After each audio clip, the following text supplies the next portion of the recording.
The movie seems to have the perfect combination of comedy, drama, romance, and action. Is that the right impression?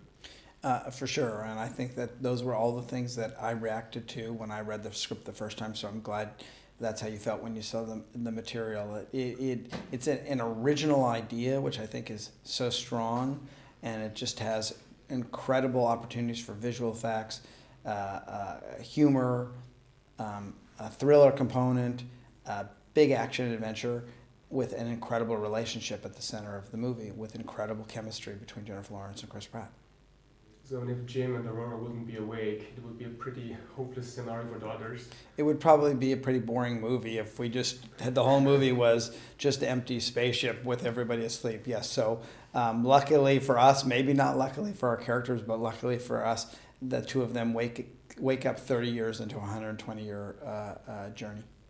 Would you say that human beings have too much faith into technology and the way it works because we are already close in a world where we have also buses or cars without drivers? Yeah, we were talking about it the other day. I don't even know what I would do without my iPhone and my iPad. It's like I hate the fact that these things kind of control my life. I just and I have young kids, and that's all they've ever known. So they don't know any different, and it's like, it's not my favorite thing.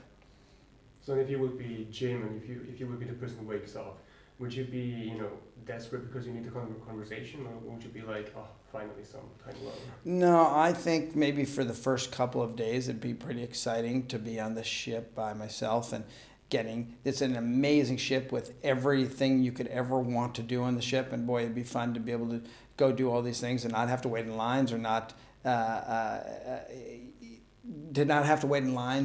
But I think after a really short period of time, I'd start to go a little nutso and I need to talk to people or I need to do something. But yes, but it's really fun to actually watch him go through that as part of the movie. Okay, so talking to an android at the bar wouldn't do it? I think it would do it for a short period of time, but probably after the fact that the android couldn't make any more drinks, that he'd gone through all the drinks he could make, I probably would get a little bored, yeah. So, correct me if I'm wrong, but it seems like that sci-fi movies today are more requested than 10, 15 years ago that are... I think that is the case. I think our movie is very grounded sci-fi, so even though it takes place in the future, there's a relatability to it, and it could have been a story that could have taken place as easily today as well. We just happen to choose for it to be the future. But I think that is an important component of the film, but I don't think you have to be somebody who's into sci-fi to really like this movie, because that's the backdrop of it, but that's not really what the movie is about. So, and you chose Morton to make the film? Yes, I love Morton. And so he made smaller films for Imitation Game and Headhunters. So what convinced you to believe that he would handle such a big film? Well, what's interesting was when I'd seen Headhunters quite a while back, I was like, wow, that guy's a good filmmaker. I'd love to get in business with him. And then when he made Imitation Game, I couldn't believe that the same guy who made Headhunters had made Imitation Game. And then we sent him the script because I was such a huge fan of both those movies.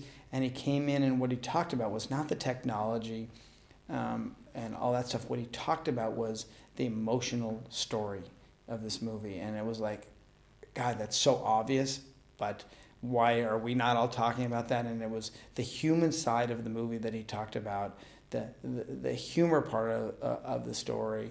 We knew that he could deliver all the bells and whistles, and we knew we would surround him with the right technical people to get all that done. But it was that human level, that relationship, that key relationship between Chris Pratt's character and Jennifer Lawrence's character that I just thought he had such a handle on, that he was just such an obvious choice. And I remember when he left the room after we had met with him, we were like, okay, he's the director. It was that simple. And finally, I was wondering if you can say anything about the current status of the I Know What You Did Last Summer remake that you're developing. We have a screenplay for the new I Know What You Did Last Summer that I really like, and I need to get through post-production on this, and the TV show I'm doing, Preacher and Prison Break, and we're shooting Fast and Furious 8 right now, and then that'll be one of the next things we concentrate on.